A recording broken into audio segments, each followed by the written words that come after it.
cette deuxième séance plénière dans le cadre des rencontres de l'Université Euromed de Fès sur l'Alliance des civilisations, organisée par la chaire Alliance des civilisations,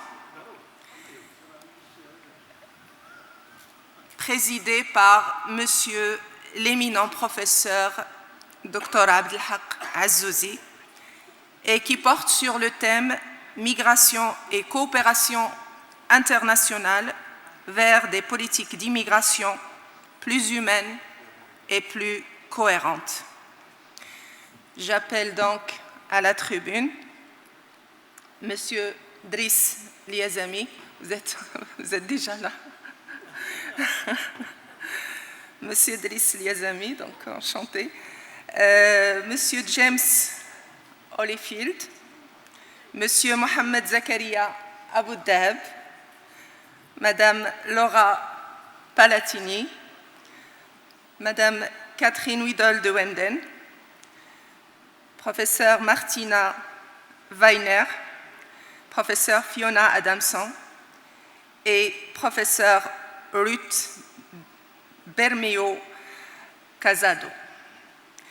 Je les remercie pour leur présence dans le cadre de cette très belle et très bonne initiative et spécialement aussi pour cette séance sur l'immigration internationale, combien un sujet important et crucial pour le développement durable, inclusif, pour la paix et pour la reconstruction de la confiance dans le monde. Cette migration, ou ce phénomène migratoire aussi qui subit les foudres du changement dans le monde. L'immigration internationale, ça existe depuis toujours. Depuis l'aube des temps, les individus partaient ailleurs, quittaient leur territoire d'origine à la recherche d'une vie meilleure, à la recherche du savoir. Et quand on parlait de l'immigration, on parlait des facteurs de pool, des facteurs de push. Et sous ces deux tendances s'abritaient beaucoup de causes d'émigrés, politiques, économiques, écologiques, recherche de salaire meilleur, de vie meilleure, de droits, de dignité, etc. Mais cette migration, elle a changé de visage. Ce n'est plus l'homme seul des années 60 et 70 qui quittait le pays pour aller travailler. Maintenant, c'est des femmes, c'est des jeunes, c'est des mineurs, et c'est pour plusieurs d'autres raisons. On est passé de l'homme seul, rural, sans qualification, à une féminisation, d'abord à ce qu'on appelle le regroupement familial des années 70, et par la suite, une féminisation de la migration, même si cette féminisation commençait à diminuer à partir de 2000. C'est aussi une migration qui concerne de plus en plus des candidats diplômés de milieux urbains et de classe moyenne. Des exodes massifs de diplômés sont enregistrés chaque année. Et ça concerne aussi bien les jeunes que les seniors. Si je donne l'exemple de l'Afrique, en 2050, 34 millions de travailleurs auront quitté l'Afrique. Ils étaient 7 millions en 2013. Donc ça augmente de manière spectaculaire. Ces migrations touchent des domaines très importants pour les pays de départ, qui sont la médecine, l'informatique, les nouvelles technologies, la finance, l'ingénierie. Et ces migrations, les migrations du sud vers le nord, ça ne ressemble pas aux migrations nord-nord. Parce que dans tous les pays du monde, il y a cette migration qu'on appelle d'ailleurs la mobilité. C'est des gens diplômés qui partent un peu de partout, du Canada vers la France, de la France vers les États-Unis, et ainsi de suite, mais toujours avec cette idée de retour. Les migrations du sud vers le nord, malheureusement, c'est parfois et assez souvent des migrations définitives, c'est-à-dire sans l'idée de retour. Et quand l'idée de retour s'efface, ça cause aussi un autre problème, c'est que le niveau des transferts baisse. Et combien ces transferts sont importants pour les pays de départ. Et donc ces pays, c'est-à-dire ils perdent en termes de compétences, ces compétences qui fouillent leur pays, et ils perdent aussi en termes de transfert des revenus. C'est aussi des réfugiés. En juin 2023, 110 millions de personnes dans le monde étaient déplacées. Parmi elles, 34 millions de réfugiés. Ces réfugiés qui fuient aussi des guerres, des violences, des violations de leurs droits humains et qui concernent un certain nombre de pays, notamment la Syrie, en Amérique latine, le Venezuela, il y a aussi l'Afghanistan, le sud du Soudan, la Somalie et ainsi de suite. Donc, des conflits, des catastrophes naturelles, des changements climatiques représentent actuellement des défis majeurs pour la communauté humanitaire internationale, sans oublier aussi les mineurs non accompagnés, des jeunes qui traversent la Méditerranée au péril de leur vie. Et il n'y a pas que les jeunes qui font ça, c'est des femmes aussi avec enfants et c'est des hommes adultes. Donc le profil a changé, mais aussi l'étendue des pays d'émigration et d'immigration. Avec Maastricht en Europe, par exemple, dans les débuts des années 90, et avec la libre circulation des travailleurs en Europe, on pensait que les Italiens et les Espagnols vont envahir l'Union européenne. Et il y avait beaucoup de publications qui parlaient dans ce sens et qui parlaient de l'invasion des Italiens. Or, c'est l'inverse qui s'est passé. Des pays d'émigration sont devenus des pays d'immigration, d'accueil des immigrés. Donc, c'est des changements radicaux en ce qui concerne le profil des immigrés et en ce qui concerne l'aspect géographique de cette migration. Les flux migratoires ont atteint des niveaux records et cette évolution s'explique ces 10 dernières années, notamment par la reprise économique post-Covid et aussi par un phénomène structurel qui est le vieillissement de la population. Mais si on voit au fond qu'une part très importante de cette migration est faite pour des raisons humaines, c'est-à-dire c'est des gens qui fuient les situations de conflit, de guerre ou aussi des catastrophes naturelles, des violations des droits humains. Parlons aussi des apatrides, ces gens qui sont privés de la nationalité et qui sont aussi privés des droits les plus fondamentaux, le droit à l'éducation, le droit à la santé, etc. Donc tous ces changements radicaux, toutes ces incertitudes et cette insécurité appellent à la régulation des flux migratoires internationaux dans ce monde en transformation et en mutation. Et on parlait des migrations avant pour des raisons économiques, maintenant on doit en parler sur le plan politique, sur le plan social et sur le plan humain. Et donc, l'immigré, ce n'est pas un travailleur qui vient vendre sa force de travail, c'est un résident de la cité qu'on doit intégrer. Et les politiques migratoires doivent prendre en considération aussi la protection des réfugiés, la lutte contre l'immigration irrégulière, les trafics des êtres humains, l'aide au retour et la recherche de la synergie entre la migration et le développement économique.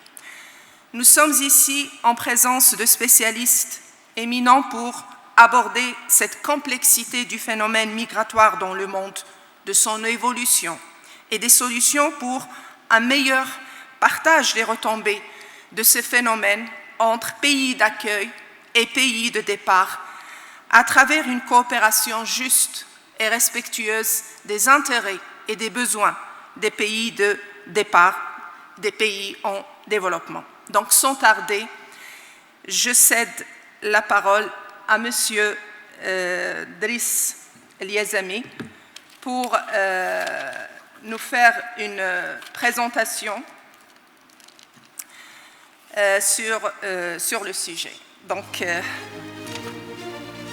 alors, sans le présenter, comme on dit en arabe, M. Driss Liazami Ghani an Tarif, membre de la Ligue des droits de l'homme, instance équité et réconciliation, membre de la commission consultative des révisions de la Constitution de 2011 et président de la Fondation Euromed de soutien aux défenseurs des droits de l'homme. La liste est très longue, je ne veux pas prendre davantage de temps, je lui laisse le temps de s'exprimer. Merci.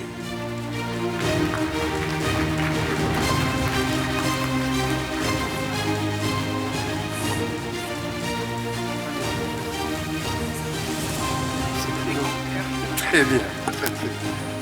Bonjour, mesdames et messieurs, jeunes étudiants. Merci, je suis particulièrement heureux d'être avec vous ici puisque je suis natif de cette ville et je suis parti il y a 50 ans pour faire mes études en France où j'ai rencontré la question de l'immigration.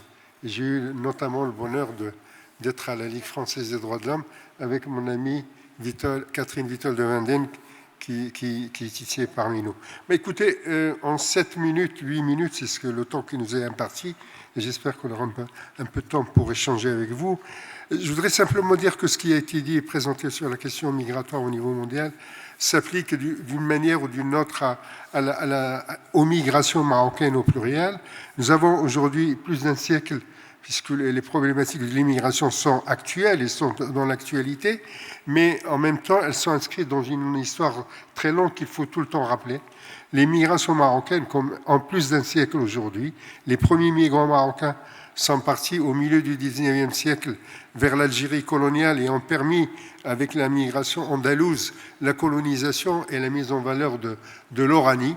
L'Oranie alors sous occupation. Il y a eu jusqu'à 30 000 migrants marocains du Rif qui ont participé à la mise en valeur de l'Oranie coloniale.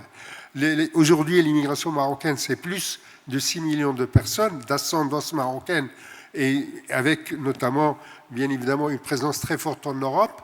80% des Marocains du monde sont aujourd'hui en Europe, 1,6 million en France, plus de 900 000 en Italie ou en Espagne.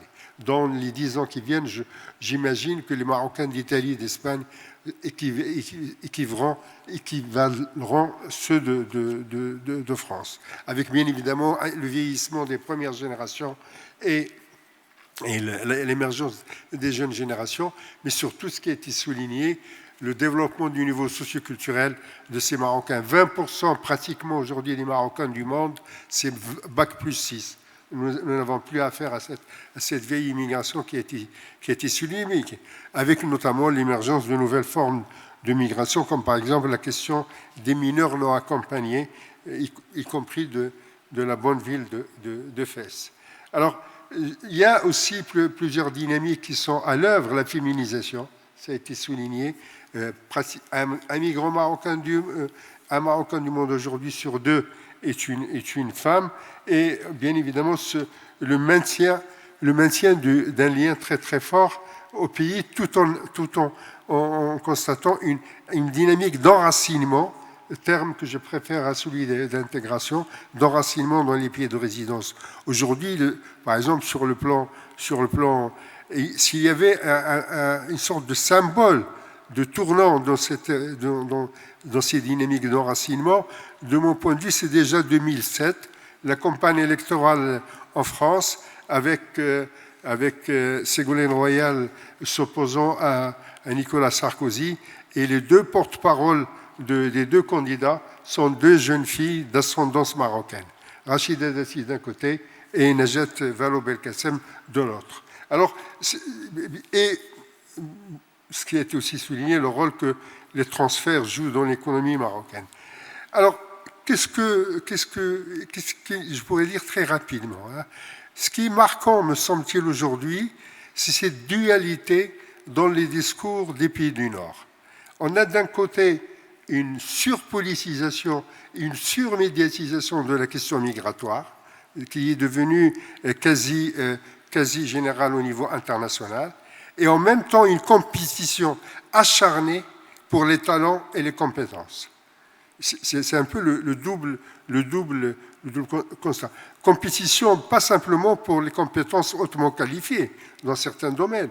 Lorsque vous voyez, par exemple, la compétition qu'il y a en ce moment pour capter les médecins ou les infirmiers ou tout ce qui concerne le care, il y a une véritable compétition acharnée, mais aussi dans des secteurs comme l'agriculture, la restauration, le bâtiment, etc. Donc, discours de rejet d'un côté et politique de captation. Tous les pays européens, le Conseil de la communauté marocaine étrangère va publier un rapport là-dessus très prochainement, tous les pays européens ont des politiques de captation, d'attirance des talents du Sud, mais aussi entre eux, d'ailleurs, entre parenthèses. Donc on a ce double discours. Et l'autre idée forte, me semble-t-il,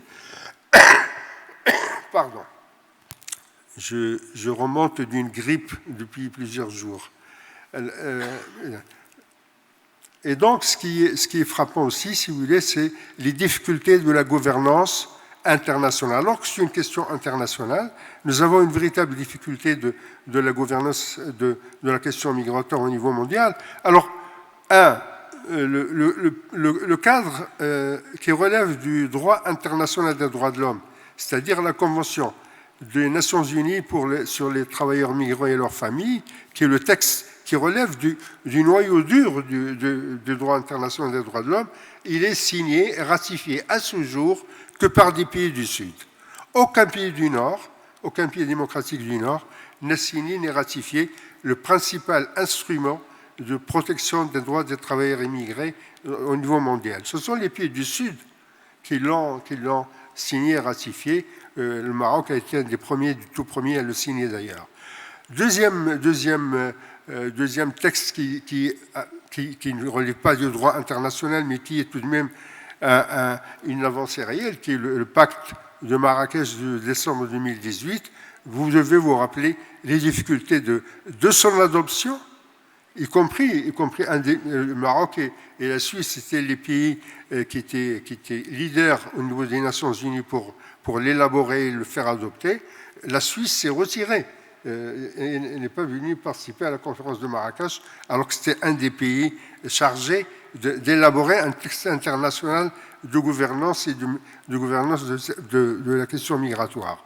Il y a ce qu'on remarque, c'est l'émergence au niveau régional d'un certain nombre de textes qui peuvent aider à une meilleure gestion de la question migratoire. Donc je disais qu'il y a l'émergence de certains textes au niveau international, comme par exemple l'agenda africain pour l'immigration, qui date aussi de 2018 et que Sa Majesté le Roi du Maroc avait proposé à l'Union africaine, et bien évidemment, par exemple, dans un autre sens, le pacte européen sur l'asile et la migration, qui a été adopté mais qui n'est pas encore entré en vigueur, mais il n'est même pas encore entré en vigueur qu'on pense déjà, ça a été une des déclarations de Mme van der Leyen récemment, il y a déjà l'annonce de l'adoption européenne d'un nouveau texte encore plus dur que qu'un pacte qui n'est même pas encore entré en vigueur.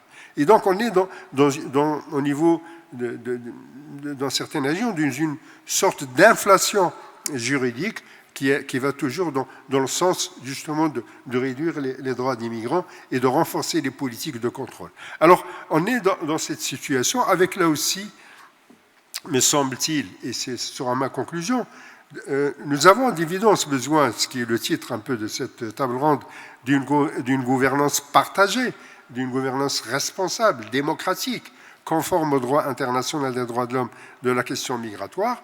Mais cela suppose d'articuler, d'une part, plusieurs niveaux d'action, internationale, régionale, nationale.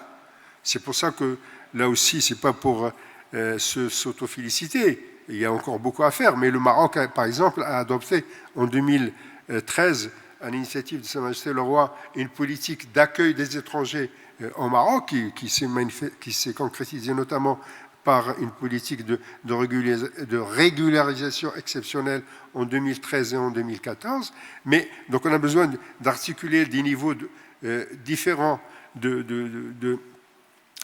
d'action internationale, régionale et nationale, mais on a besoin aussi d'articuler l'action commune de divers types d'acteurs, les agences des Nations Unies, la société civile internationale, la société civile nationale de chacun des pays et bien évidemment la recherche académique et universitaire. C'est donc cette configuration, cette constellation qu'on a besoin de mettre en œuvre et qui seule peut permettre d'avancer dans le sens souhaité et qui porte le titre de cette conférence. Merci.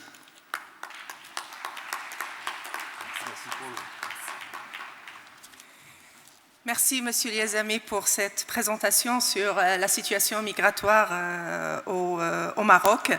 Je rappelle un petit peu les grands axes abordés dans cette présentation, à savoir déjà quelques statistiques sur les Marocains. 6 millions de personnes, 6 millions de Marocains vivent à l'étranger. Une présence forte en Europe, notamment la France. Au sein même du Maroc, il y a une certaine géographie de la migration. Par exemple, les villes du Nord, ils vont plus particulièrement vers les Pays-Bas, vers la Belgique. Il y a l'Ouest qui vont vers la France. Il y a une certaine géographie de départ. Cela dit, dans certains villages de l'Atlas, on retrouve que des femmes, des enfants et des vieux, et ça me rappelle, M. Yazami le sait pertinemment, le livre de Fatima al-Mernissi, Aït débrouille, où elle parlait de ces femmes qui restent seules. Et nous avons eu l'occasion, il y a une quinzaine d'années, de travailler sur cette catégorie, ces grands oubliés du phénomène migratoire, les femmes et les enfants qui restent, et sur lesquels on n'a pas mis assez de lumière pour parler aussi de leur souffrance, pour parler aussi de leur sacrifice et pour parler aussi de comment ils étaient aussi l'acteur du développement à travers le phénomène migratoire, parce que ce sont elles qui recevaient l'argent de celui qui part. Et c'est elle qui le dépensait pour l'éducation des enfants, pour la santé, pour construire la maison et ainsi de suite. Et donc elle jouait un rôle très très important. Mais malheureusement, on n'a pas assez fait d'études sur cette catégorie-là. Monsieur Yazami aussi a parlé des migrations des diplômés. 20%, c'est bac plus 6. Et c'est un phénomène qui touche le Maroc et tout le continent africain. Et j'ai un exemple ici en tête qui est assez choquant, c'est que les médecins, parce que ça touche justement beaucoup les médecins, et il y a en Île-de-France, c'est-à-dire les médecins béninois, en Île-de-France, ils sont plus nombreux que dans tout le Bénin. Dans tout le Bénin, pour constater l'ampleur de ce phénomène que j'appellerais tout simplement fuite de cerveau. Alors il y a aussi la féminisation de l'immigration, c'est des femmes qui partaient aussi seules ou avec enfants. Il y a aussi les transferts et une chose importante évoqué par M. Liazami, c'est la surmédiatisation du phénomène migratoire et surtout avec des discours de rejet, avec des discours de haine. Et chose aussi très importante évoquée par M. Liazami, c'est comment attirer les diplômés, les compétences, vu le vieillissement de l'Occident. Il n'y a que les États-Unis qui échappent encore à ce phénomène de vieillissement. Comment attirer les compétences et comment limiter l'accès à d'autres catégories de migrants. Il a parlé aussi de la gouvernance des migrations internationales, de problème de la protection des travailleurs. Et il a terminé avec deux choses très importantes. C'est la nécessité de l'action au niveau national, régional et international, c'est-à-dire l'articulation entre ces trois niveaux et l'articulation aussi de l'action commune des différents acteurs, avec aussi l'implication de la recherche académique, scientifique, universitaire. Merci beaucoup, Monsieur Yazami, pour cette précieuse présentation. Et je donne la parole maintenant à Monsieur James Oldfield. Allez-y, comme ça on pourra gagner du temps.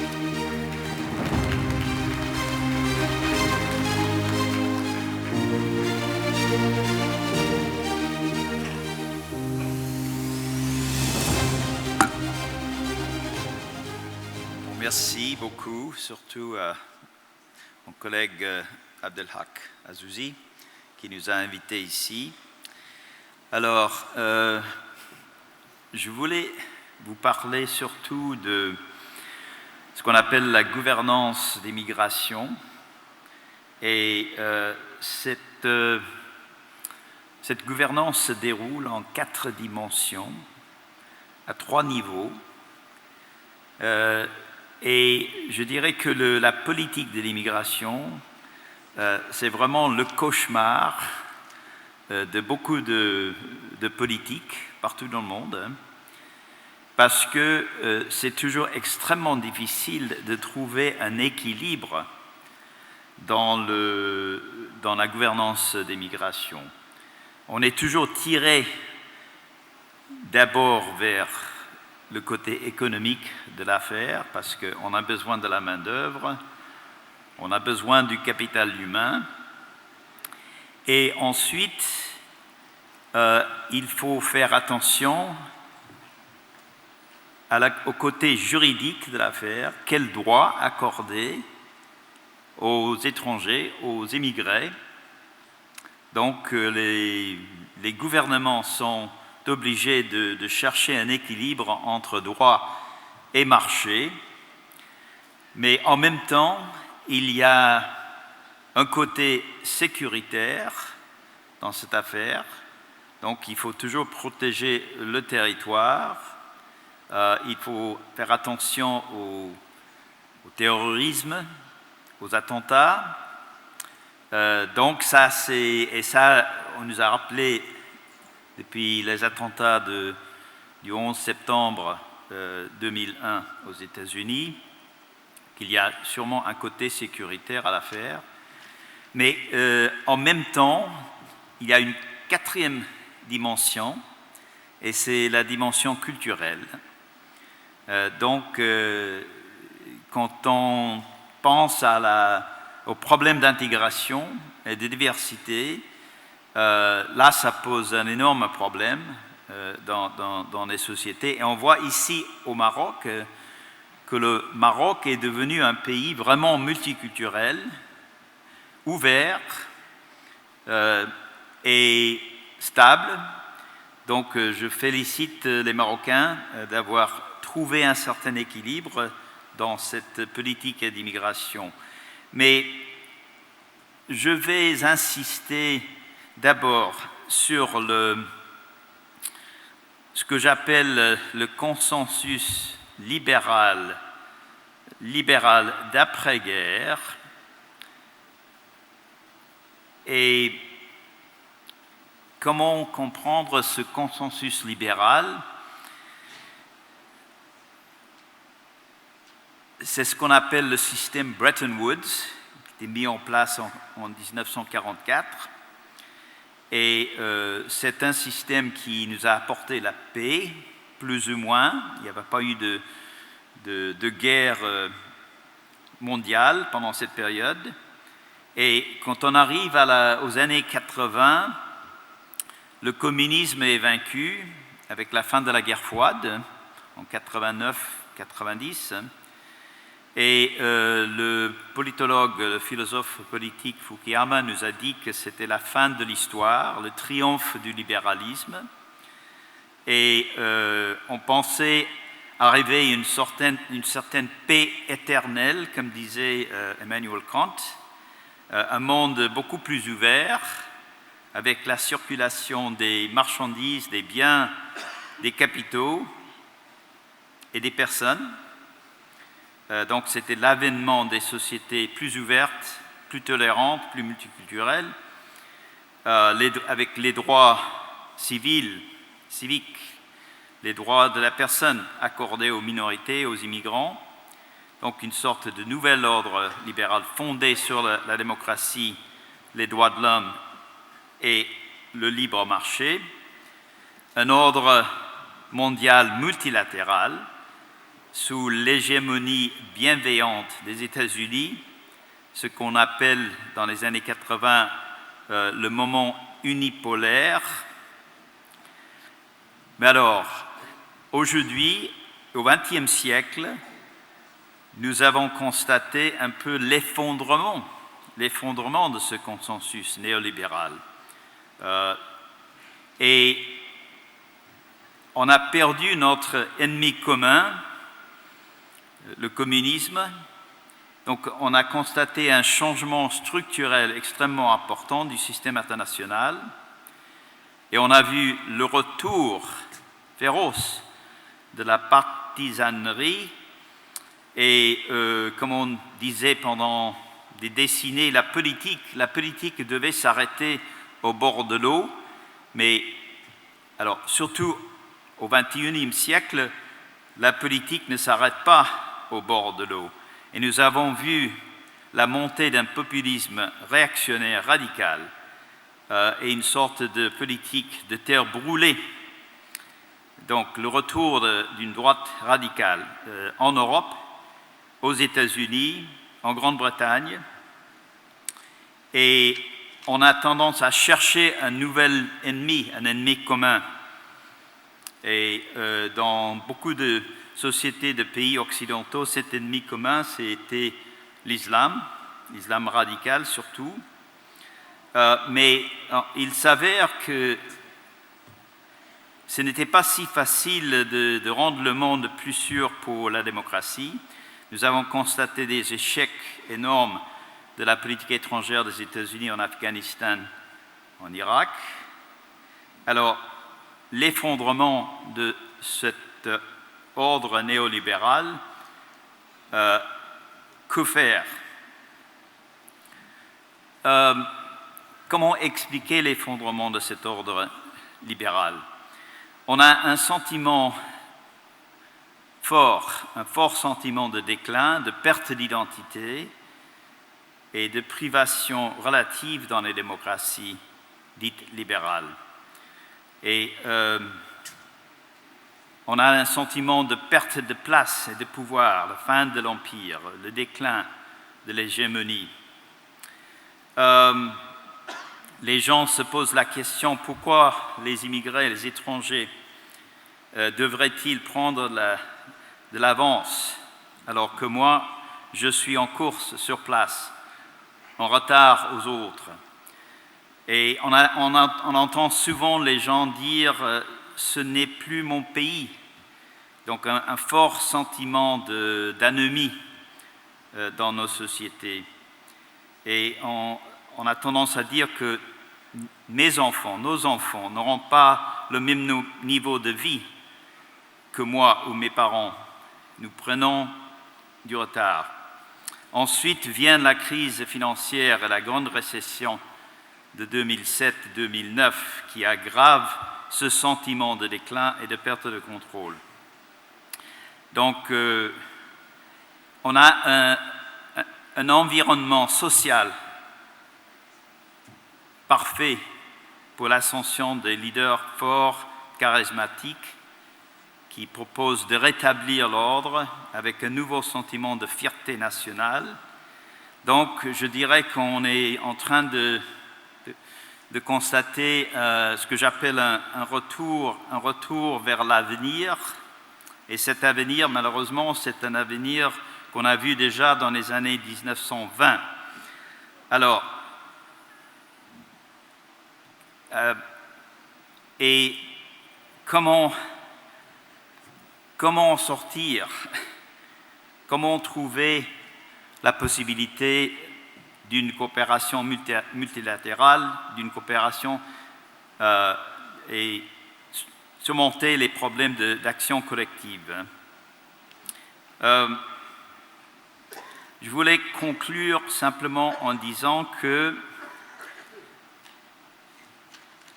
il faut retrouver de la place pour l'immigration dans nos sociétés, pour maintenir des sociétés et des économies ouvertes face aux menaces sécuritaires et aux puissantes forces politiques qui poussent à la fermeture de nos pays, pour gérer la migration pour des raisons de sécurité, des gains stratégiques. Donc, il faut surtout éviter les visions raciales et racistes de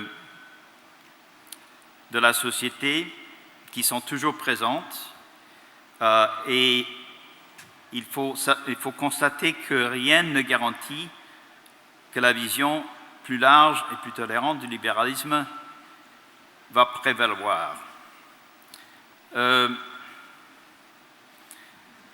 Donc, la migration est à la fois une cause et une conséquence des changements politiques et économiques. Les migrations internationales, tout comme le commerce, constituent une caractéristique fondamentale de l'ordre libéral d'après-guerre. Mais à mesure que les États et les sociétés deviennent plus libéraux, plus ouverts, les migrations ont augmenté. Cette augmentation des migrations sera-t-il un cercle vertueux ou vicieux ? Sera-t-il déstabilisateur, conduisant le système international vers davantage d'anarchie, de désordre et de guerre? Ou cela mènera-t-il à plus d'ouverture, de richesse et de développement humain? Beaucoup dépendra de la manière dont les migrations seront gérées par les États, et car ce sont eux, les États, qui définiront la tendance pour le reste du monde. Merci.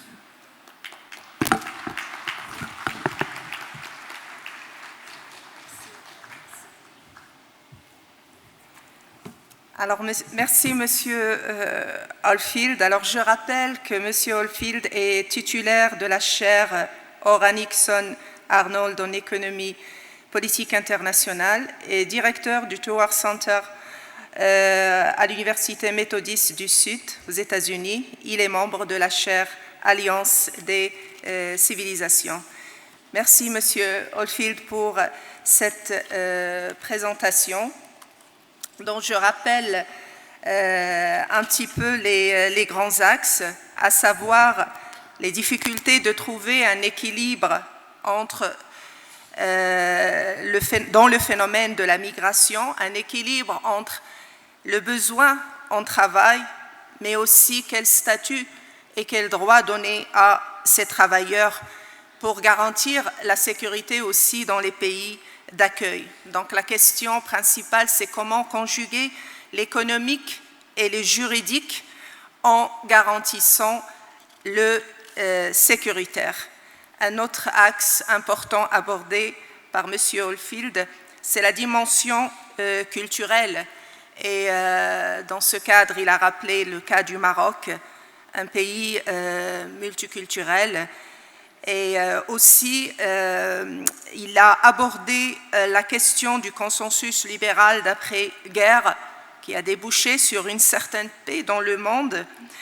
Et pour nous emmener aux années 80, faire fin de la guerre froide, fin de ce qu'on appelait fin de l'histoire, avec un monde unipolaire et avec la libre circulation des biens, des hommes et des capitaux. Il nous a amenés à l'époque actuelle, aujourd'hui, avec l'effondrement du consensus néolibéral et la perte de l'ennemi commun, le communisme, mais le retour à la partisanerie et la montée de l'extrême droite en Europe et ailleurs. Il a abordé aussi le déclin des sociétés et aussi cet environnement social un peu perturbé, ces incertitudes, cette insécurité, qui peuvent aussi fournir un certain leadership nourri avec de la fierté nationale. Et la question principale qu'il a posée, c'est comment arriver à une coopération multinationale dans le phénomène migratoire, comment placer l'immigration dans nos sociétés, dans nos stratégies pour faire face aux menaces sur la sécurité et comment trouver une stratégie pour dépasser la vision raciale et raciste. Voilà donc les grands axes. J'espère que j'ai été fidèle à votre présentation. Merci beaucoup pour cette belle présentation et je donne la parole maintenant sans tarder à Monsieur Zakaria Bouddahab, professeur des relations internationales à l'Université Mohamed VI à Rabat. Merci.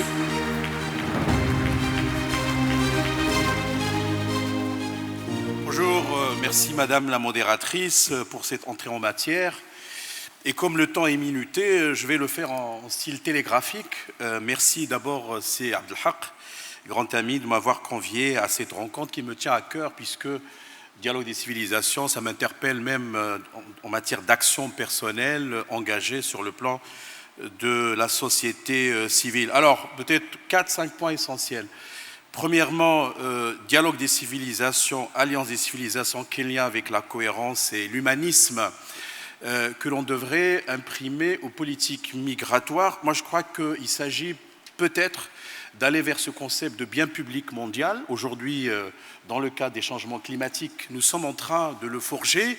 Ce n'est pas facile. Récemment, à Bakou, Azerbaïdjan, il y a eu cette grande rencontre et ce n'était que dans la difficulté que finalement la communauté internationale, évidemment, que je mets entre guillemets, je le sais en tant que juriste, ce n'est pas toujours évident, a élaboré un fonds de 300 milliards de dollars et les pays en développement, généralement qui sont les plus ou le plus touchés par ce phénomène, n'ont pas été satisfaits, mais ad minimum, comme on dit, cela permettrait de dire finalement que la protection de l'environnement, de l'écologie est une responsabilité mondiale, elle est partagée. Et donc aussi, la protection des migrants, quels qu'ils soient, est une responsabilité partagée. J'établis donc ce parallèle et tout à l'heure, que ce soit avec l'Oustad Liazami, que ce soit avec le prédécesseur, d'ailleurs, I would like to congratulate you for your French. I know that you have spent big effort to give this interesting conference. À cela, je voudrais quand même ajouter, ce n'est pas un commentaire, mais le professeur avait parlé de l'effondrement de l'ordre néolibéral, il a parlé de Fukuyama, on peut rappeler aussi dans cette ambiance euphorique, Samuel Huntington avait brandi un peu la menace du clash des civilisations. Comme on dit, il n'y a pas un choc des civilisations, mais il y a un choc de l'ignorance. Il est très important aussi quand même d'interpeller l'Occident par rapport à des valeurs qu'il a lui-même fondées et que je louche vers le Stade Liazami quand il a parlé ou cité la Convention des Nations Unies sur la protection des droits des travailleurs migrants et des membres de leur famille. On s'étonne quand même pourquoi aucun pays occidental n'a ratifié cette convention. Évidemment, en bon juriste, je dirais qu'il y a une différence entre la signature et la ratification. Et donc, ça nous interpelle tous pour interroger parfois une certaine duplicité, double standard, etc. N'est-il pas aujourd'hui humain aussi et cohérent d'adopter des politiques courageuses, certes, avec toute cette exigence en termes de sécurité, je le sais, la question migratoire est aussi consubstantielle à des phénomènes un peu parfois dangereux en termes de menaces. Mais le paradigme marocain, celui de Sa Majesté, qui a eu le statut de leader pour la migration de la part de l'Union africaine, je pense que c'était en 2018 ou 2017, juste après le retour à l'Union africaine, n'est pas fortuit quand on sait que quand bien même il était prince héritier, il avait accordé à ces questions-là, y compris la protection des personnes à besoins spécifiques, une attention soutenue. Ça, c'est le premier point. C'est vrai, comme on le dit, il faut avoir les pieds ancrés sur terre. L'optimiste espère des vents favorables, le pessimiste craint la violence ou la tempête, mais le réaliste ajuste les voiles. Je le sais. Et nous subissons les contre-coups de réglementations, notamment européennes. En avril, il y a eu l'adoption de ce pacte sur la migration et l'asile, très vite donc révisé, ça m'intéresse beaucoup, puisqu'il y a eu les élections parlementaires en juin 2024, ce qui pousse aussi le Maroc à s'y préparer. Et quand on sait que récemment, il y a eu une réunion entre le Maroc et la France pour réguler cette question-là, entre autres choses. Deuxième point, il y a une complexité déconcertante. D'ailleurs, même en relations internationales, je m'adresse aux étudiants, on utilise l'acronyme VUCA, c'est-à-dire la variation ou la volatilité, l'incertitude, la complexité, l'ambiguïté. Voire même les géologues avaient inventé le mot anthropocène pour dire que nous sommes rentrés dans une phase extrêmement délicate de l'histoire de l'humanité, mais cette fois-ci en termes géologiques appropriés par l'anthropologie. Je cite un exemple qui me tient à cœur, le Mali. Vous prenez le Mali, pourquoi je l'ai cité? Parce que tout à l'heure, ma voisine de gauche représente l'OIM, donc l'Organisation internationale pour l'immigration. Récemment, j'ai travaillé sur la question de la gestion coordonnée des frontières et j'ai trouvé qu'elle est partie prenante dans pas mal de programmes dans ce pays-là qui a 7 frontières avec des pays. Le Mali, le Sénégal, la Côte d'Ivoire, le Niger, Burkina Faso, l'Algérie, la Guinée.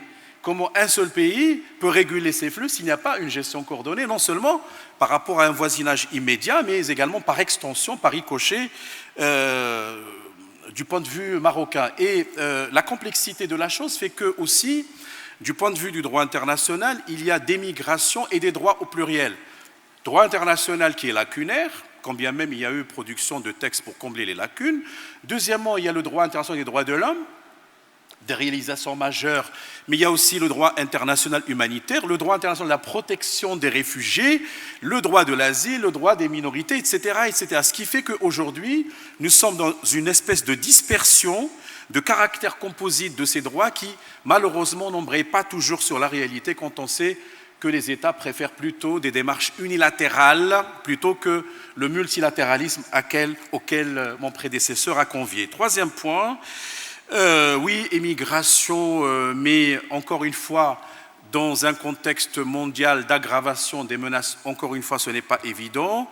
Entre l'idéalisme et le réalisme, il y a des interfaces, le constructivisme, la question des identités. Le Maroc en sait beaucoup, puisque lui-même, il a été parfois objet d'actions, je dirais, alors je dois absolument faire attention au langage politiquement correct, parfois des menaces de ce genre-là, vis-à-vis de l'Espagne, vis-à-vis de 2 villes occupées, évidemment, Ceuta et Melilla, ainsi que par rapport à d'autres contrées, ce qui fait que aujourd'hui, il faut même revoir le concept de sécurité et l'aborder dans une démarche humaine. Quatrième, avant-dernier point, Maroc, terre d'immigration. Je voudrais quand même vous raconter, mais rapidement, peut-être en 30 secondes, une expérience que j'ai vécue personnellement. En 2015, j'ai organisé une rencontre nationale, voire même internationale, à laquelle nous avions convié aussi beaucoup d'organismes des Nations Unies. Et nous avons remarqué, en conviant des étudiants à donner des prestations culturelles, qu'ils reflètent une diversité culturelle extrêmement enrichissante, que ce soit la danse tchadienne, que ce soit la danse du Niger, des Touaregs, que ce soit le conte ivoirien, camerounais, etc. Et cela le plus important, parce que le Maroc considère qu'il faut plutôt changer de paradigme et non pas traiter la migration ou l'immigration comme étant seulement, on va dire entre guillemets, une menace, mais plutôt enrichissante. Et cela appellerait, encore une fois, une gestion coordonnée, sûre, régulière. Et c'était d'ailleurs l'objet du pacte mondial sur l'immigration qui a été élaboré à Marrakech en décembre 2018. Ça a été rappelé par Sili Azami tout à l'heure. Enfin, Maroc, terre de brassage culturel, civilisationnel, nous sommes condamnés toujours à l'être. Nous sommes des Berbères, nous sommes des Vandales, des Romains, nous sommes des Phéniciens, des Arabes, des Méditerranéens, etc. Et nous sommes, dans ce cadre-là, véritablement conviés à renforcer cette idée de trait d'union très chère à feu le roi Hassan II entre le nord et le sud et l'est et l'ouest. Enfin, nolens-volens, cette politique migratoire marocaine 2013 très courageuse qui a été lancée par Sa Majesté le roi Mohamed VI et n'est pas venue ex nihilo, comme on dit, de rien.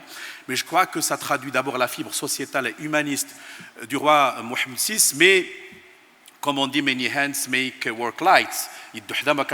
Donc cela appelle une coopération renforcée sur le plan régional. Hélas, parfois, quand on louche vers l'Est et on voit qu'il y a des problématiques géopolitiques. Malheureusement, cela n'aiderait pas le Maroc à faire seul le travail, mais je crois que l'intention y est. Merci de votre attention.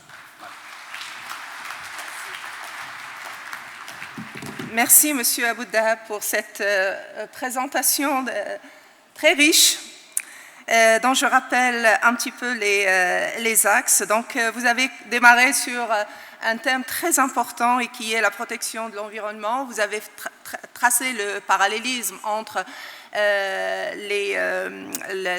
la protection de l'environnement ou le changement climatique et les migrations, et combien on sait que ce phénomène cause des migrations, même si la majorité de ces migrations, c'est-à-dire les migrations pour des raisons écologiques et pour des raisons de changement climatique, la majorité de ces migrations se passent pour l'instant en interne, c'est-à-dire à l'intérieur du même pays, mais ces migrations causent beaucoup de problèmes de pauvreté, de chômage, et surtout dans les milieux ruraux où les femmes s'occupaient des petites parcelles pour nourrir la famille, et maintenant avec la sécheresse, elles ne trouvent pas les moyens pour cultiver la terre, et donc cette population-là se dirige vers les villes avec tous les problèmes que ça peut générer, le secteur informel, l'habitat insalubre et ainsi de suite. Donc un point très très important que vous avez soulevé dans votre présentation. Vous avez rebondi sur ce qu'a dit M. Liazami et M. Oldfield, à savoir, ils ont rappelé le choc des civilisations. Vous avez parlé de choc de l'ignorance, un concept très intéressant, original aussi.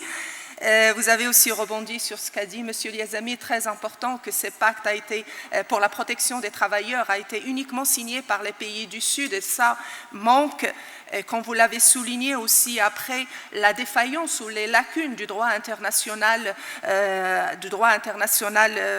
européen, et le manque de politique courageuse aussi dans le domaine de l'immigration. C'est vrai que c'est un domaine qui est complexe, qui est incertain, mais il y a quand même une certaine logique de dispersion au niveau des pays d'accueil et qui ne couvre pas toute la réalité des migrations. Il y a aussi des actions unilatérales et ça manque d'articulation, comme l'a dit aussi M. Oldfield tout à l'heure. Donc, une conclusion très importante, ou bien une recommandation, moi je la vois comme une recommandation, c'est de revoir le concept de sécurité et l'aborder aussi de manière humaine. Donc, merci beaucoup pour cette présentation très riche. Et je donne la parole maintenant sans tarder, parce qu'on a un problème de temps, à Madame Laura Palatini, chef de mission à l'Organisation internationale des migrations au Maroc. Merci.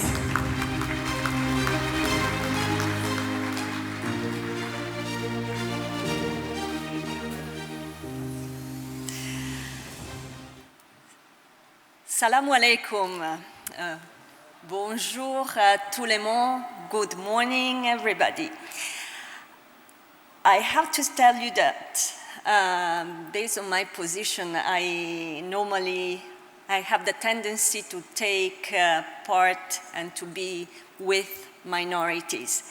And so far, English speakers have been the minority in this conference, so I will speak in English. I hope you don't mind. I would like to start with a big thank you on behalf of the Director General of the International Organization for Migration, Ms. Amy Pope, who was invited by the Euromed University of Fez, together with the Alliance of the Civilization Chair. It's very important for IOM to be here with you.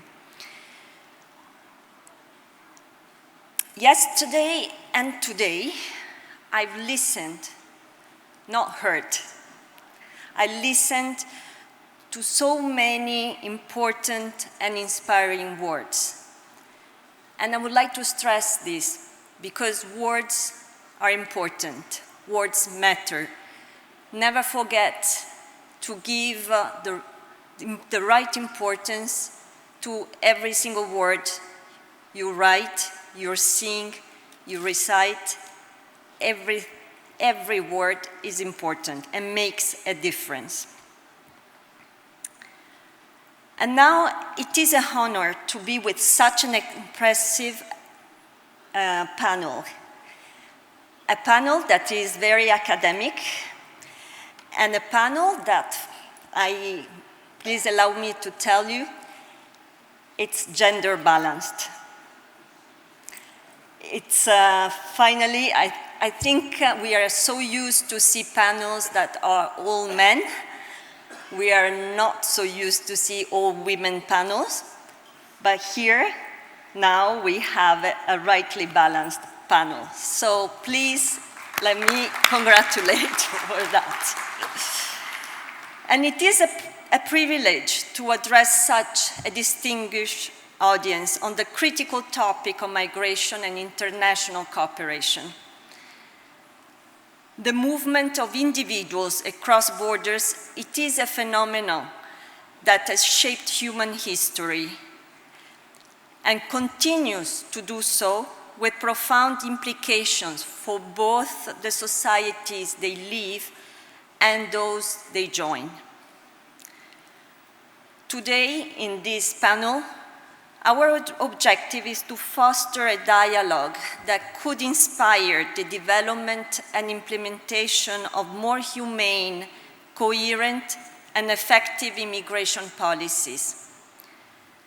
This task requires not only a deep understanding of the complexities involved, but also a commitment to collaboration across various levels of governance and sectors of societies. This task requires a collaborative approach, as it exceeds the capacity and expertise of any single actor. Nobody alone can say it can manage migration. Therefore, concerted efforts at both national and international levels are essential for progress. Migration, as we all know, is driven by a multitude of factors, including economic aspirations, conflict. We are now witnessing the most recent conflict in the northwest of Syria that has already, just in a few days, displaced 180,000 people. Also violence, gender-based violence, environmental changes, or the simple pursuit for a better quality of life. While it presents significant opportunities for economic growth and cultural enrichment, it also poses challenges that necessitate coordinated policy responses. In this panel, we are talking about something that affects millions of lives around the world: migration. Did you know that about 3.5% of the global population are migrants? That's a lot of people contributing around $9 trillion to the global economy. These are numbers, but beyond each of these numbers, there is a person with a life, with a history, with family, with dreams. It's a person. All around the world, people migrate in search of better opportunities or to escape conflict. To take most of migration, we need to tackle its challenges and work together across countries of origin, transit, and destination. And here in Morocco, we have all the three of these dimensions. Migration is a complex issue that requires a coordinated approach at both national and international levels. As we face the challenges and opportunities of migration, it's also crucial to adopt policies that are not only effective, but also humane and coherent. Today, I want to highlight key areas where international cooperation can lead to better implementation policies. You already heard my predecessors mentioning some examples of international policies on migration. Of course, I also need to reinforce the mention of the Global Compact for Safe, Orderly, and Regular Migration. It's a compact that emphasizes the need for a coordinated approach to international migration. It's the first ever in time tool that governments have to support their implementation of good migration policies. This means together governments, UN agencies, civil society organizations, academia, youth representatives, and also the private sector to promote the wider application of relevant international and regional instruments and norms, initiatives like the African Union Migration Policy Framework and the Rabat process. These two examples show how the compact can be integrated into regional dialogues and aligned with specific regional priorities. International policies, of course, are extremely important. Nevertheless, effective regional cooperation depends on the whole of a government approach. Migration intersects various sectors and portfolios, so it is essential for governmental agencies to collaborate and ensure a coherent approach to migration. Similarly, a whole of society approach involving local authorities, that's where migration happens. That's where migrants are, in the streets in our cities.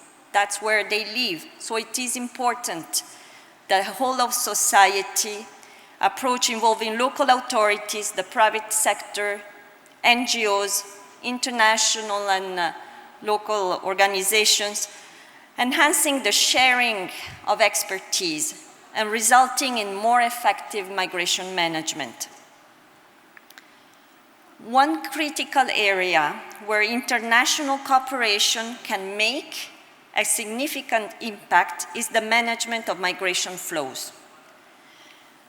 A good example of that is represented by regional initiatives. Here, I would like to mention a regional initiative implemented since already 2015 by IOM to support the access to health care for migrants in vulnerable situations in many countries. This project specific targets Morocco, Tunisia, Libya, Egypt, Yemen, and Sudan. By adopting similar practices, countries can enhance the overall security and stability of their regions while ensuring that migrants are treated with dignity and respect. Another crucial aspect of humane and coherent immigration policies is the protection of migrants' rights. Comprehensive programs in various countries emphasize a human-centered approach to migration management. By collaborating closely with local authorities and civil society, these programs aim to strengthen protective systems and promote safe and regular migration pathways. This approach not only mitigates the risk linked to irregular migration, but also guarantees that returning migrants obtain sufficient support for their reintegration. Additionally, talking about regular pathways, I need to mention the effective and sustainable opportunities that should be developed for migrants' integration. To ensure that immigration policies are more humane and coherent, it's essential and we heard it just before, to adopt a comprehensive approach that balances security concerns with the protection of human rights. You heard already the great initiative that Morocco took already 10 years ago with the establishment of the National Strategy of Immigration and Asylum. But here I want to mention and give the necessary credit to a more recent initiative of the government of Morocco on humanized border management. An initiative that represents a truly innovative approach to an area that is traditionally security-focused. Creating regular pathways, I mentioned that. Policies should focus on that, providing to essential services and promoting the integration and inclusion of migrants. And here, talking about regular pathways, normally we are thinking about economical mobility, but it's not only that.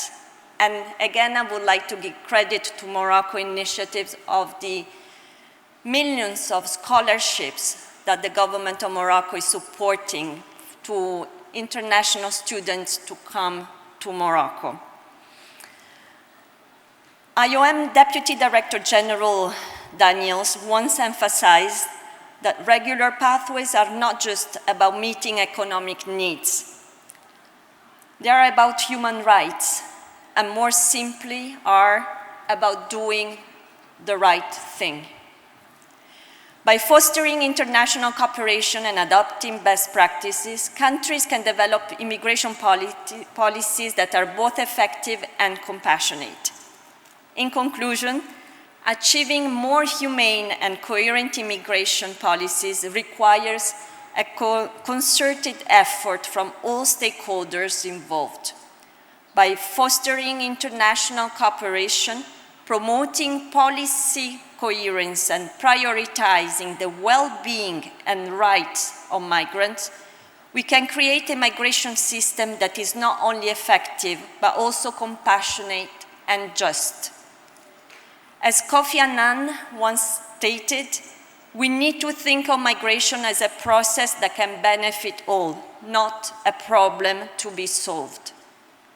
Let's work together to build a future where migration is managed in a way that benefits all, ensuring that no one is left behind. Shukran.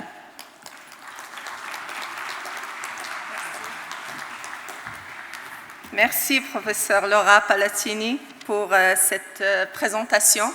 J'avoue que mon anglais est très bad aussi. Je n'ai pas compris tout, mais j'ai pris note de quelques axes importants que je crois avoir compris. Donc, Madame Palatini a parlé de la coopération internationale et a mis l'accent sur la nécessité de l'implication de tous les acteurs, que ce soit les acteurs gouvernementaux ou de la société civile, et de mettre en place toutes les capacités pour faire des flux migratoires un facteur économique de développement et de respect de la dignité humaine. Elle a parlé aussi des flux migratoires causés par les conflits et les guerres, en précisant que beaucoup de migrants ont quitté leur pays pour fuir des situations difficiles où leur vie était menacée, et que ces flux migratoires sont très, très difficiles à gérer et nécessitent une coordination et des actions et des politiques cohérentes, des politiques internationales qui doivent assurer, garantir la sécurité de ces gens déplacés par la force des choses. Elle a donné aussi comme exemple la nouvelle politique africaine des migrations pour une coopération articulée et cohérente du phénomène migratoire avec un impact significatif sur tous les plans économiques, social, politiques, géostratégiques et tout. Et donc, elle a présenté ça comme un modèle, c'est-à-dire ce qu'a été fait en Libye, en Syrie, doit être considéré comme un projet pilote qu'il faut multiplier pour les autres pays. Elle a parlé aussi de la nécessité d'instaurer des droits aux migrants en collaboration avec les acteurs locaux pour soutenir les migrants et transformer ce phénomène en une opportunité pour les intégrer et protéger leurs droits humains. J'espère que j'ai pris bonne note de l'essentiel de ce que vous avez dit. Je vous remercie beaucoup, Madame Laura Palatini.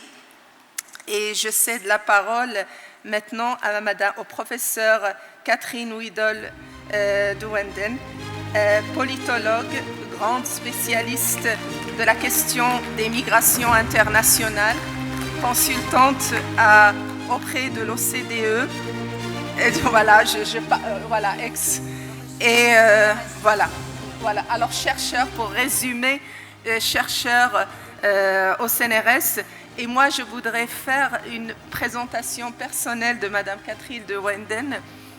J'étais l'étudiante d'un certain nombre de chercheurs que vous connaissez certainement, dont Hervé Lebras, Dupaquier, Youssef Kourbache et aussi indirectement d'Emmanuel Todd et tous. Et puis j'ai été étudiante et j'ai dévoré vos livres sur l'immigration parce que j'ai passé un stage en démographie et sciences sociales et c'était des lectures de Catherine de Window. C'est une présentation personnelle de Catherine Widol de Wenden. Je vous remercie beaucoup, Madame, pour votre présence ici avec nous et aussi, pour la disponibilité aussi. Merci. Merci beaucoup. Je voudrais remercier cette université, le professeur Abdelhak Azouzi, toute son équipe de l'université, ses collègues, mais aussi tous ceux qui ont contribué à cette magnifique réunion.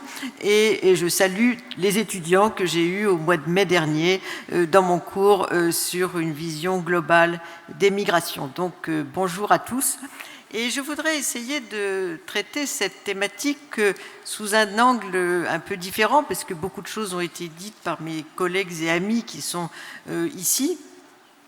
Comment avoir une coopération pour une politique migratoire plus humaine et plus cohérente, qui nous était demandée, et dans ce cas-là, que peut faire l'espace euro-méditerranéen? Quelle place pour l'espace euro-méditerranéen, et tout particulièrement le Maroc, puisque nous sommes au Maroc, dans le chaos dans lequel nous sommes aujourd'hui. Alors tout d'abord, cet espace méditerranéen, je le rappelle, mais je l'ai peut-être déjà dit aux étudiants, c'est quelque chose d'extrêmement fragile. Cette notion d'espace euro-méditerranéen, elle est apparue dans les années 80. Il y avait même un ancien expert de l'OCDE qui s'appelait Daniel Carrière, qui à Marseille avait créé une structure qui s'appelait Échange et développement, centré sur la Méditerranée.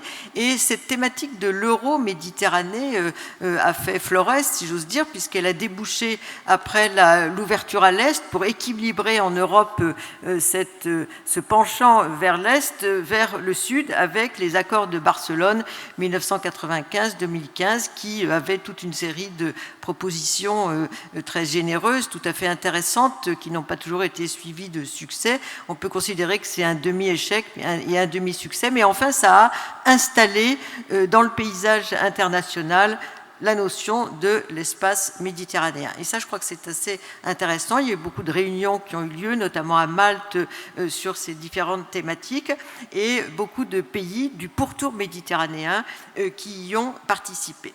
Alors, je voudrais également rappeler que c'est contesté, cette idée que que l'euro-Méditerranée existe, que même la fragilité de la Méditerranée, elle est même contestée par ceux qui ont travaillé sur la Méditerranée. Par exemple, Fernand Braudel, qui dit que la Méditerranée cesse d'être le centre civilisationnel du monde quand les Espagnols et les Portugais ont découvert les Amériques, ce qui a décentré les centres d'intérêt et qui n'étaient plus uniquement la Méditerranée. Également, Yves Lacoste, spécialiste géographe qui a travaillé sur ces questions, dit que ce qui fait la Méditerranée, c'est la civilisation de la vigne et de l'olivier, mais qu'en fait, il y a 3 Méditerranées et c'est une typologie qui correspond bien au profil migratoire. D'un côté, Maghreb-Europe, donc migration de travail, de famille, ça a été rappelé. De l'autre côté, on a les Balkans qui sont plutôt des enchevêtrements et désenchevêtrements de nationalités et d'États. Et ensuite, on a le Proche et le Moyen-Orient qui sont plutôt des zones de conflit aujourd'hui. Donc ces 3 Méditerranées de Yves Lacoste, on les trouve.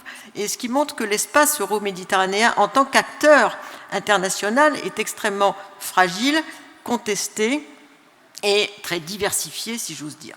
Alors, en même temps, la Méditerranée, du point de vue migratoire, vous le savez, c'est l'une des plus grandes lignes de fracture du monde. Une fracture extrêmement importante, démographique, ça a été rappelé, économique, sociale, et en même temps culturelle. Il y a énormément de ponts qui sont construits depuis l'Antiquité, ça a été rappelé, autour de cette Méditerranée, notamment grâce à la migration.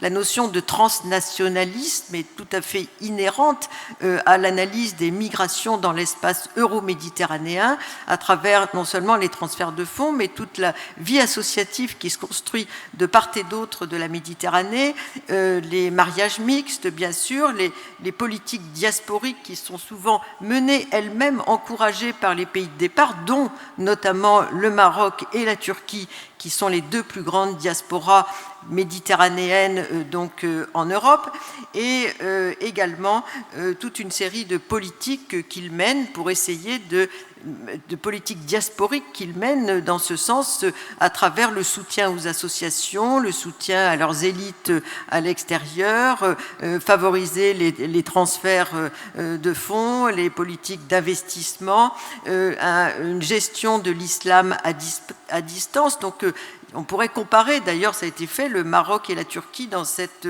tentative de construire aussi avec l'Europe cet espace euro-méditerranéen à travers la thématique des migrations. Je rappelle que ce sont les migrations qui ont largement formé, inventé, si j'ose dire, construit la Méditerranée. C'est par leur mobilité depuis l'Antiquité que la Méditerranée existe et que donc cet espace méditerranéen, fragile, contesté, peut jouer un rôle. Alors si on regarde très rapidement, vu du nord, ce qui se passe, ça a été rappelé, j'aurais tendance à dire que c'est un espace extrêmement morcelé. D'une part, on l'a vu notamment lors de toute une série de négociations sur les politiques migratoires, que les pays du nord de l'Europe s'intéressent assez peu à la Méditerranée et donc considèrent que les pays de l'Europe du Sud, qui font la frontière avec la Méditerranée, sont voués à faire partie de cette périphérisation de la frontière de leur côté, donc, et les utilisent très souvent comme sas pour contrôler les flux migratoires. La notion de frontière est devenue centrale dans la définition des politiques migratoires du Nord, et il y a aussi une vision ancienne qui consistait à dire le sud de la Méditerranée va devenir comme les pays du sud de l'Europe, c'est-à-dire le développement va changer la donne. Or, qu'est-ce qui s'est passé au sud de l'Europe dans les années 75-80 ? Ils sont entrés dans un déclin démographique, ils sont entrés dans l'Union européenne, pour certains, la Grèce, l'Italie, le Portugal et l'Espagne, et ces pays également donc, ont cessé d'être des pays de départ, comme ça a été dit, sont devenus des pays d'accueil, et c'est une situation que connaissent aujourd'hui les pays de la rive sud de la Méditerranée, mais de façon, disons, plus lente, puisque d'une part, ils ne sont pas entrés dans l'Europe, d'autre part, la transition démographique s'est faite, mais elle a été plus tardive, et en fait, on ne peut pas comparer la problématique du développement qui était, aujourd'hui, on en parle moins, inhérente à cette réflexion sur la rive sud de la Méditerranée, avec ce qui s'est passé au nord de la Méditerranée pour l'Europe du Sud. Alors, ce qui a aussi morcelé l'espace, c'est qu'en fait, l'Europe s'est construite entre-temps, avec notamment la construction européenne, l'Europe des 27, la frontiérisation extérieure de l'Europe, le renforcement d'un espace interne, intra-européen, notamment avec les droits qui sont inhérents à la citoyenneté européenne, donc libre circulation à l'intérieur, frontiérisation à l'extérieur, avec une sorte de guerre aux migrants. C'est aussi dans ces termes-là que beaucoup de pays dominés aujourd'hui par les populismes pensent la relation aux migrations et pensent en termes de troc la politique qu'ils vont pouvoir mener avec le sud de la Méditerranée. On le voit avec les pactes qui ont été construits. Le dernier a été surtout centré non pas tellement sur le contenu, d'ailleurs on n'a plus du tout parlé de l'immigration, on a parlé que des réfugiés, sur la négociation. C'était plus tellement de voir qu'est-ce qu'on allait faire, mais on a beaucoup réduit les droits des réfugiés, mais aussi on a surtout passé 4 ans à essayer de négocier avec des pays devenus considérés comme illibéraux, extrêmement rétifs à l'idée d'avoir une quelconque relation à la migration. Je terminerai en parlant du Sud. Le Sud aussi est une série d'interlocuteurs dispersés, ça a été rappelé. Certains pays préfèrent négocier en bilatéral avec l'Europe plutôt que groupé. On a également une vision extrêmement, disons, tirant parti de ces avantages de façon très individuelle dans leur façon de construire un dialogue euro-méditerranéen, et puis également donc le fait qu'ils soient devenus un peu les otages de l'Europe, puisque aujourd'hui c'est là aussi que se fait la frontière.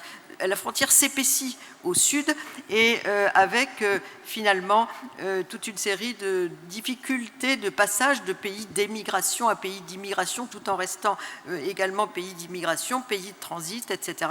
Tout ça est complexe. Je terminerai sur le fait qu'ils font beaucoup d'efforts, et je crois que le Maroc est un exemple pour essayer de faire de sa position géographique vis-à-vis de l'Europe un atout pour construire sa politique diasporique comme force de négociation avec l'Europe et pour essayer de sortir de la difficulté dans laquelle on est aujourd'hui dans ce domaine. Merci. Merci, professeur Catherine Wiedolde-Wanden.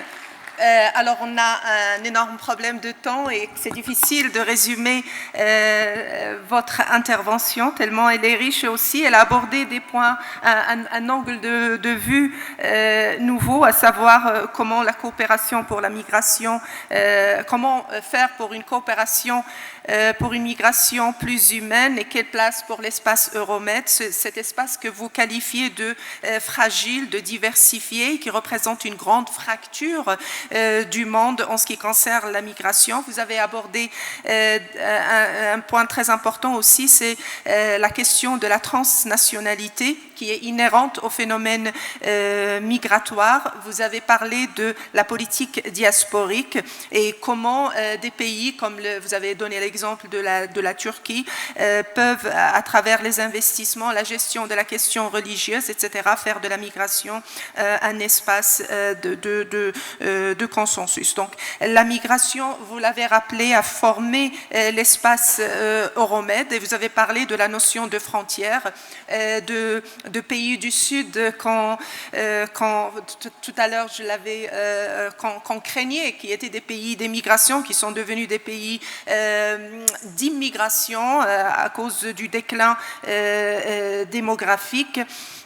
Vous avez à la fin, plutôt avant la fin, vous avez parlé de l'espace de l'Europe, l'espace Schengen, et comment même la terminologie, moi je me souviens, j'ai travaillé sur cette question dans les années 90 avec l'ouverture des frontières, et même la terminologie migratoire, elle a changé. En France notamment, le pays que je connais le plus, on parlait d'étrangers, d'immigrés, de Français de souche, de Français naturalisés, on parlait même de Français de fraîche nationalité aux premières générations, deuxième génération, mais après cette unification et l'espace Schengen, commencer à parler de migrants extra-européens, intra-européens, quel impact sur la migration extra-européenne, etc. Donc le langage a changé. Donc merci beaucoup. Sans tarder, je donne la parole à Marina Vianière de l'Université de Trente d'Italie.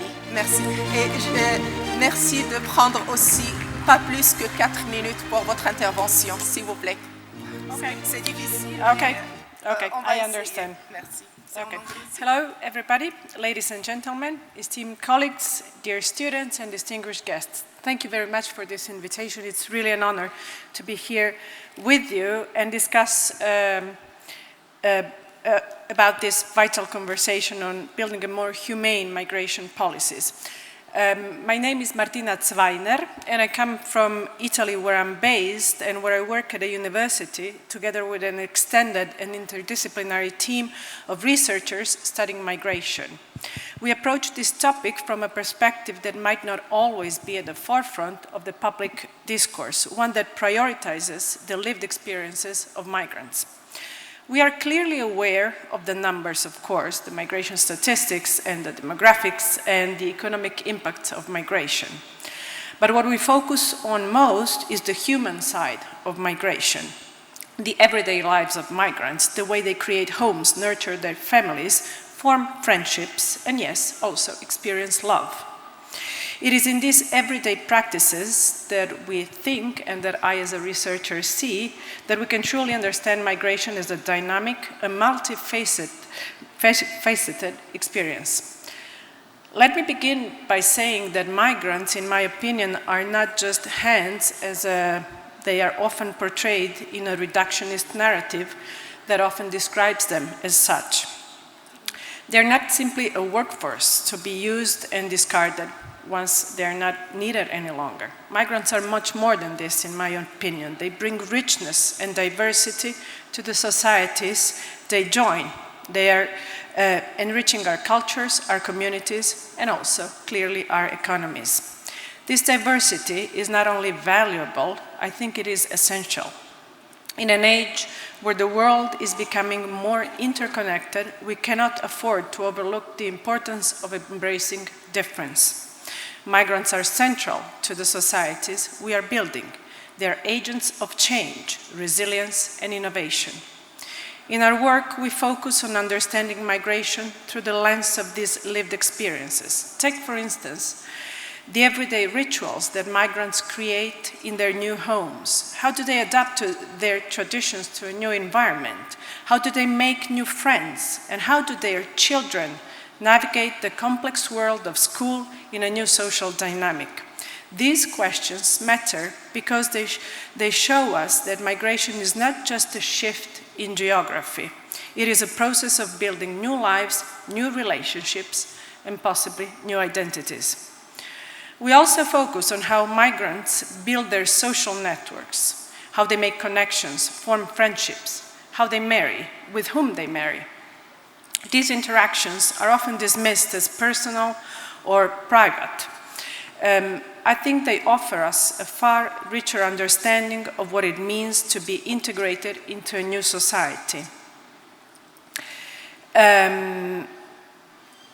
A migrant's social ties are not only a measure of their emotional well-being. When migrants build relationships, whether with their neighbors or with their communities, they're not just adapting, they are contributing to the social cohesion of the new society they come to inhabit.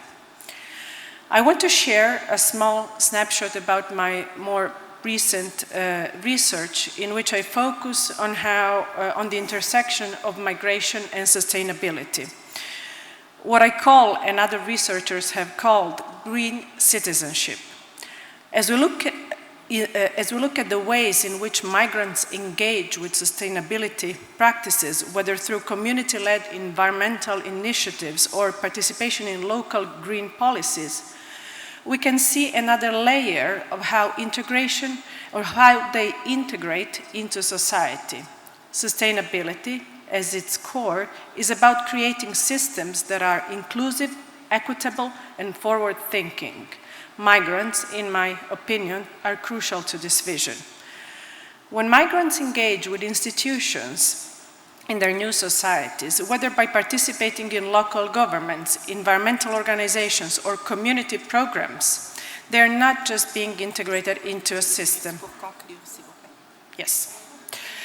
Migrants are welcomed in these new spaces and are invited to help us shape the future of the communities they inhabit. If we truly want to build humane migration policies, we must go beyond the transactional and look at the migration as a process of transformation for both the migrants and the societies they join in.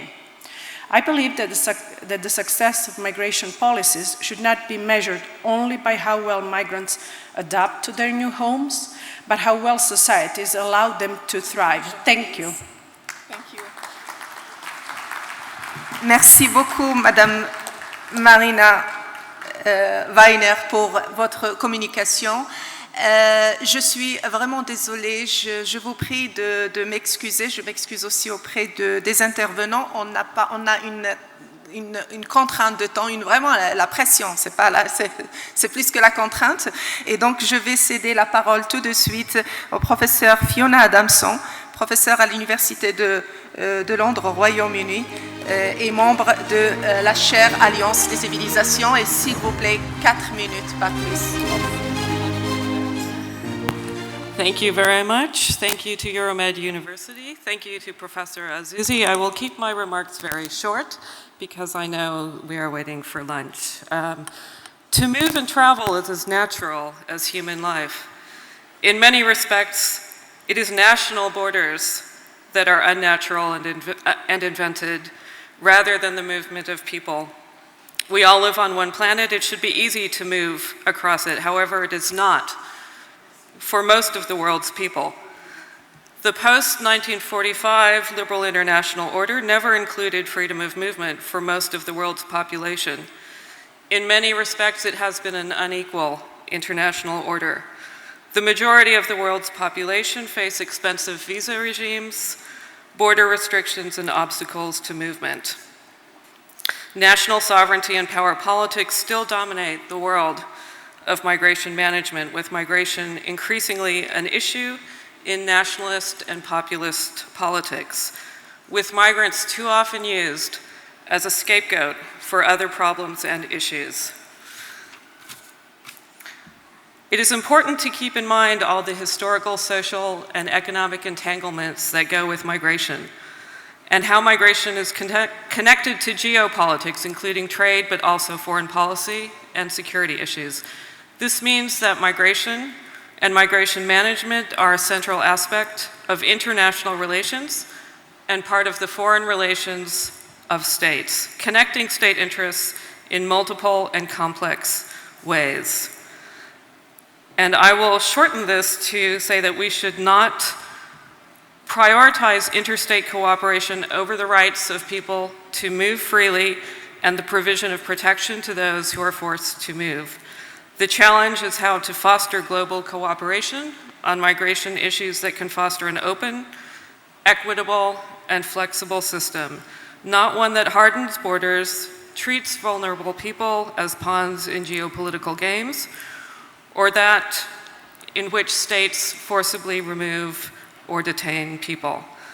A more rational, compassionate, and less politicized approach to migration must recognize the value of open migration systems.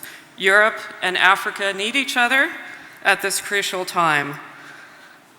We need open migration systems, safe pathways, reasonable visa regimes that would foster positive forms of migration-based forms of interdependence, and mutual trust and understanding across societies. Thank you very much.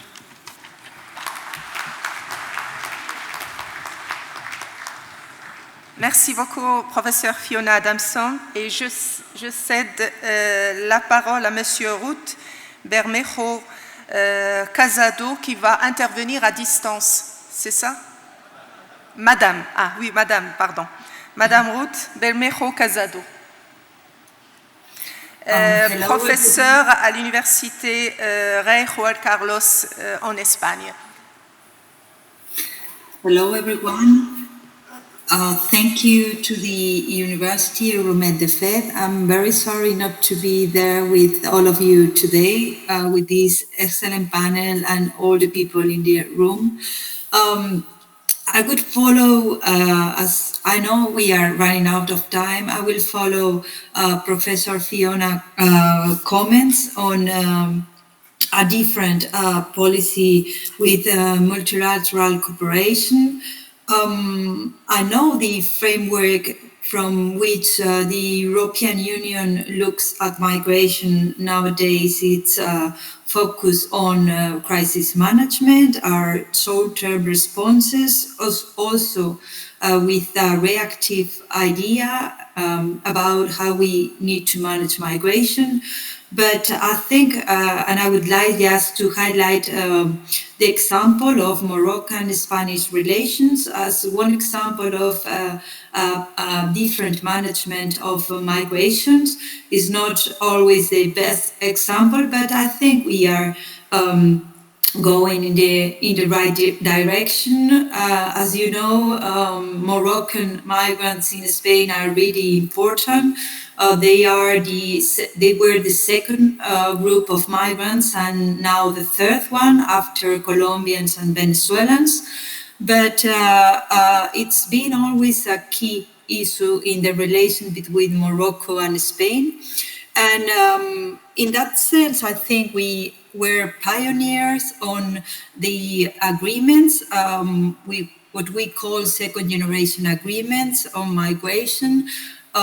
First one was working agreements, but the second generation agreements were began in the case of Spain and Morocco in the 90s, and we began working on or collaborating on managing migration. It was linked to development, to cooperation to development, but it was those agreements had a part on training or collaborating in enforcing systems. And so in some way they were a generation of agreement that have been afterwards copied with differences in other countries and also by the European Union. But my point is that we are now moving to what we call a third generation agreements.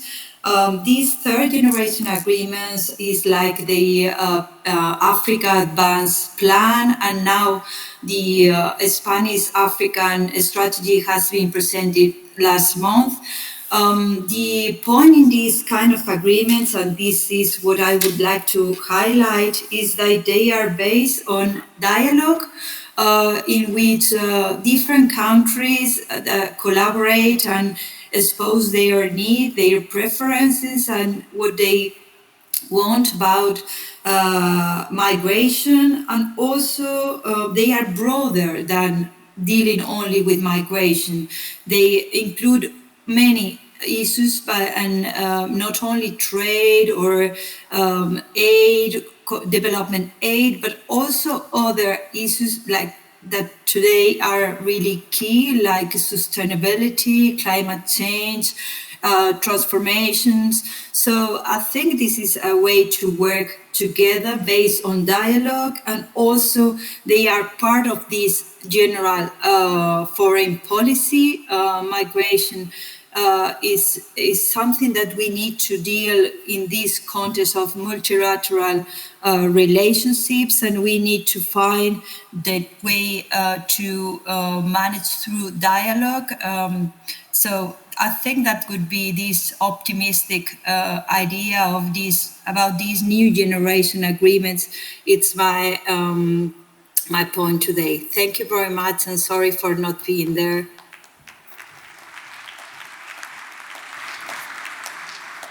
Merci beaucoup, Madame Ruth Bermejo Casado. Je suis obligée de clôturer cette deuxième séance de notre rencontre, et je remercie infiniment Monsieur Driss Liazami, Monsieur James Oldfield, Monsieur Zakaria Aboudahab, Madame Laura Palatini, Madame Catherine Widol de Wenden, Madame Marina